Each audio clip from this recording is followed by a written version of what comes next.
भैया अमरजीत भैया 21 रुपए का पुरस्कार 21 रुपए का पुरस्कार कहा था कौन हिंदी गाना चिंता चिंता भैया हम आपके फरमाइश शुरू करवा दे।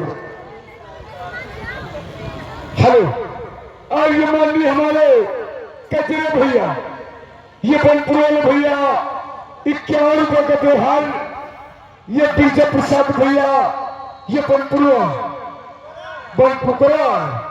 ये बनपुकरा वाले 51 रुपए का व्यवहार दिनेश कुमार दिल्ली वाले 51 रुपए का व्यवहार श्यामू भैया पूरे जवाहर 51 रुपए का व्यवहार बीरेंद्र भैया पूरे जवाहर 51 रुपए का व्यवहार राम सुमिरन भैया ये मजीठा वाले 51 रुपए का व्यवहार। धन्यवाद भैया व्यवहार वाले बाबू ऐसे ला के लिखा दे वो करा हम इकट्ठा बोल दे वो करा। हाँ भैया हेलो एक ग्रुप जाता था।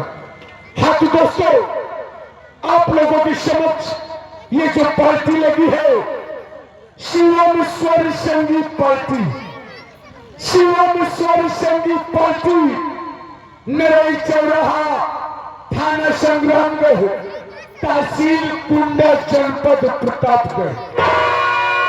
इस पार्टी के मालिक माननीय हमारे शिवा भाई ग्राम सभा पूरे श्याम सिंह हरई चौराहा जनपद प्रतापगढ़।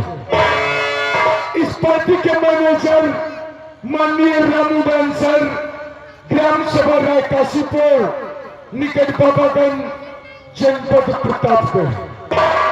इस पार्टी के डायरेक्टर माननीय हमारे